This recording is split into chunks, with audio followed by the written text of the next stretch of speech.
Fala galera, e chegamos ao quarto episódio de Walking Dead.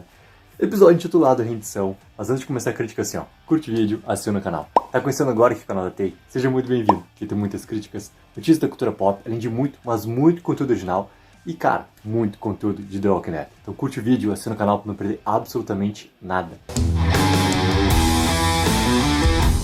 Então galera, antes de começar a crítica assim, eu procurei algumas críticas, né, de fãs, assim como eu, assim como nós, para entender assim como que a galera tava enxergando assim, esse episódio, tá? Foi a primeira vez assim, que eu procurei as críticas, não, né, da galera mais especializada, digamos assim. Procurei, cara, diretamente aquelas críticas de fãs realmente sobre o que acharam do episódio, assim. E as críticas estão sendo bem divididas, assim.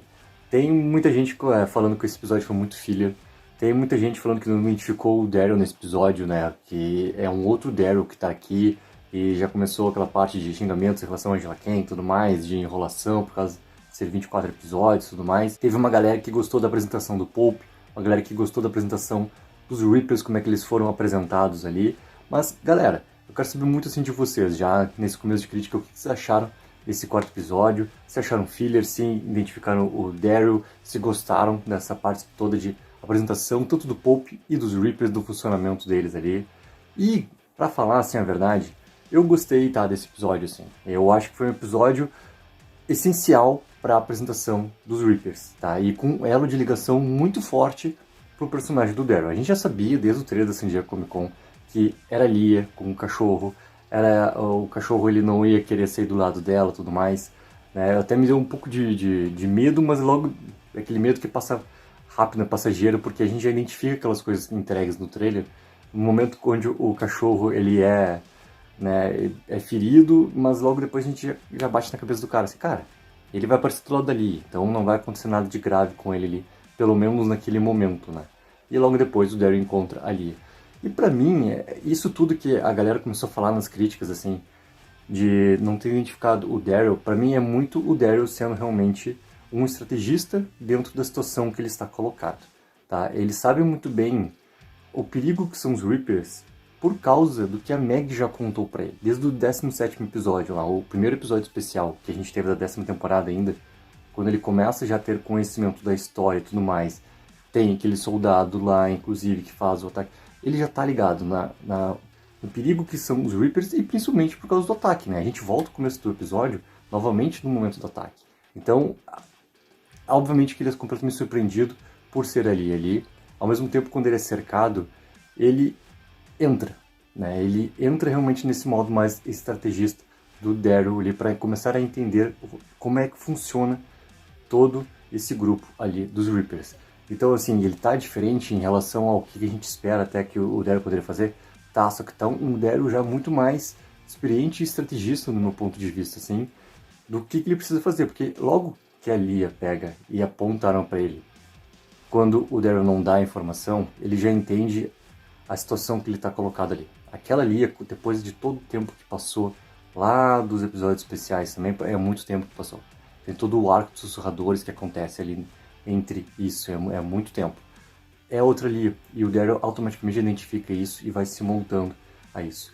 E muito se falou, inclusive assim, entre eu e o Henrique, entre vocês também, galera, no nosso grande debate que a gente faz, já fazendo, né, nossa confirmação, quarta-feira, 8h30 da noite, a gente vai fazer de novo nosso grande debate aqui, no crossover entre Take 04 e Depois do Fim do Mundo, ao vivo no canal da Take e ao vivo também no canal do Depois do Fim do Mundo. Muito foi falado assim de quem poderia estar, né, colocado no grupo como um infiltrado, mas no grupo ali da Meg, do Daryl, do Negan e tudo mais, quem poderia estar infiltrado pertencente aos Reapers. Eu já começo a identificar que isso vai acontecer um pouquinho diferente. O Daryl vai ser o nosso infiltrado nos Reapers. O Daryl que vai fazer uma insurreição dentro dos Reapers, assim. É isso que começa a ser apresentado pra gente, porque esse episódio, além de ter essa apresentação de quem são os Reapers, aquela parte de história deles realmente seriam soldados, que os soldados viraram os mercenários, isso tudo a gente começava a desenhar muito, né, de teorias por causa daquele soldado que apareceu no 17º episódio. Então a gente já começava a desenhar e agora está realmente explicado pra gente exatamente aquilo lá, eles eram realmente soldados. E a gente vê aquela explicação da questão do Afeganistão muito presente, né? Isso até a Angela Kang ela chega a falar naquela parte final que tem de extra do episódio por causa da MC Plus, né?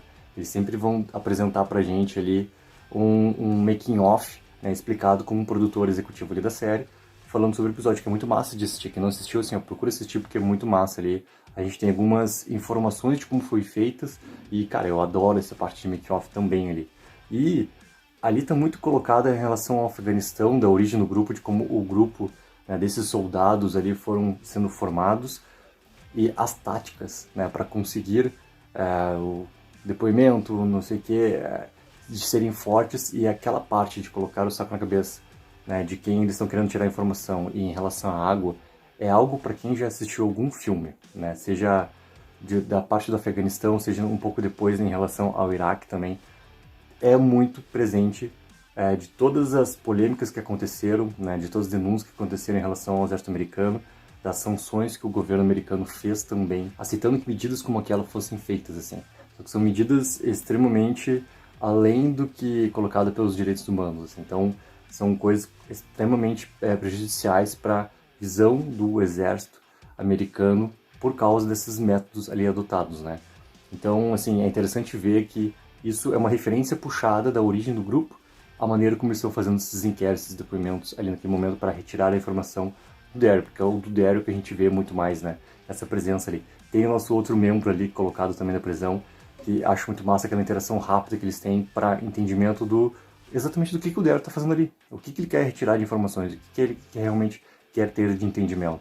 Então, eu acho que esse lado mais estrategista do Daryl vem muito também dessa experiência que ele tem já de outros eventos que ele passou. Se a gente lembrar, não é a primeira vez que o Daryl é pego, né, aprisionado, e é levado para tentar ser convertido para ser pertencente a esse novo grupo.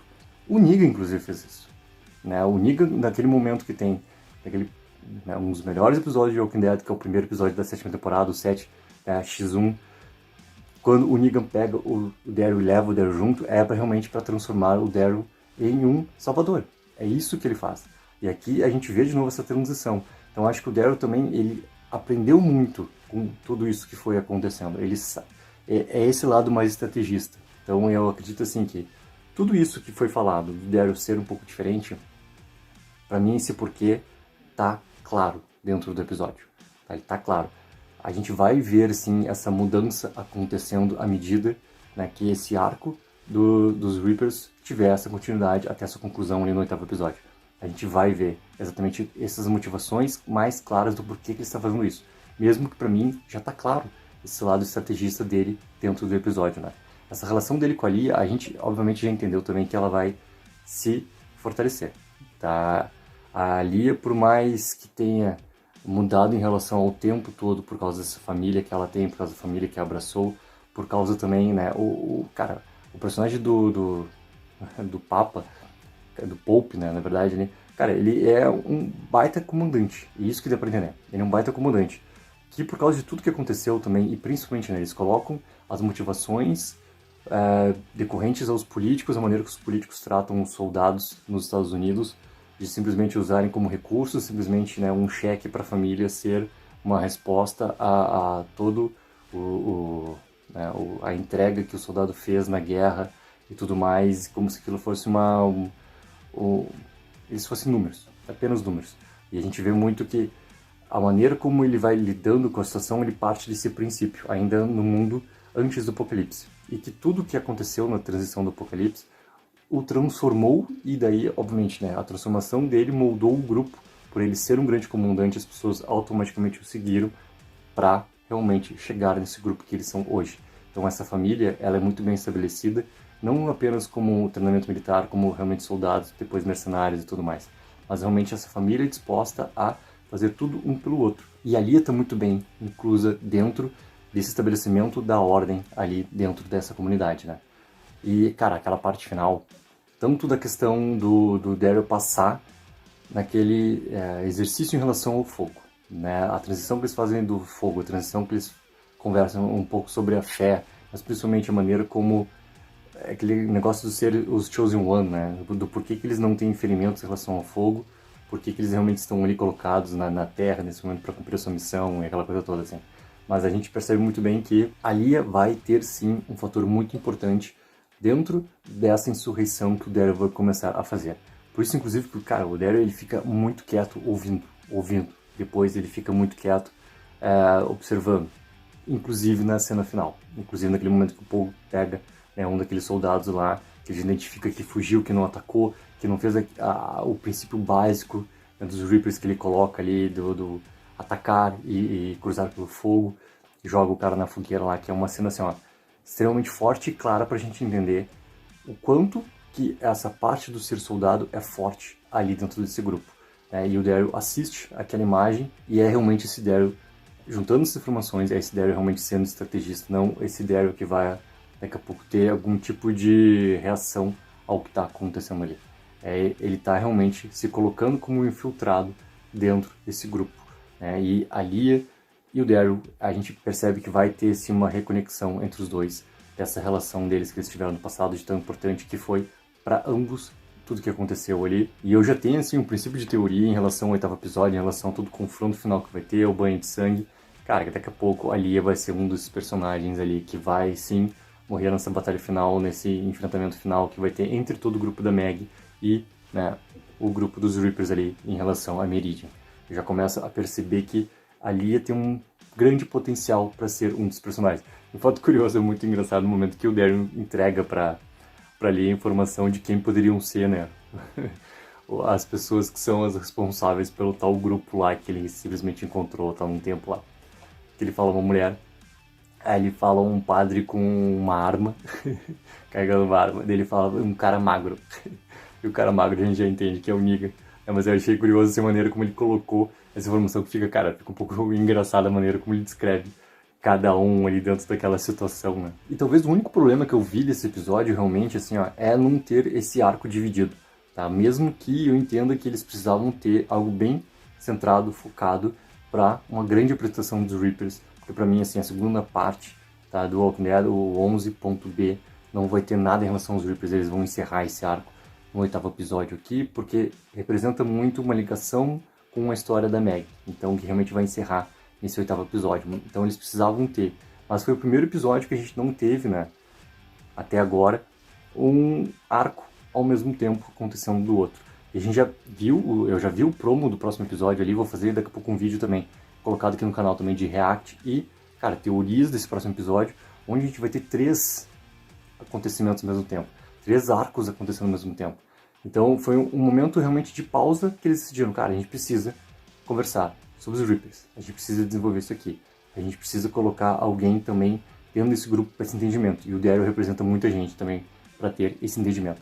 Mas galera, quero saber muito de vocês, assim, ó, coloca nos comentários o que vocês acharam desse 4º episódio, acharam filler, identificaram o Daryl, não identificaram o Daryl, o que vocês acharam do Pope, essa apresentação toda que a gente teve dos Reapers, esse reencontro do Daryl com a Lia. E, cara, lembrando mais uma vez, quarta-feira, 8h30 da noite, ao vivo no canal aqui da Take, ao vivo no canal do Depois do Fim do Mundo, eu e meu amigo Henrique, no nosso grande crossover entre Take 04 e Depois do Fim do Mundo, nosso grande debate junto com vocês sobre esse 4º episódio aqui. Então não esquece, galera, quarta-feira, 8h30 da noite. Take 04, viva o sonho aqui.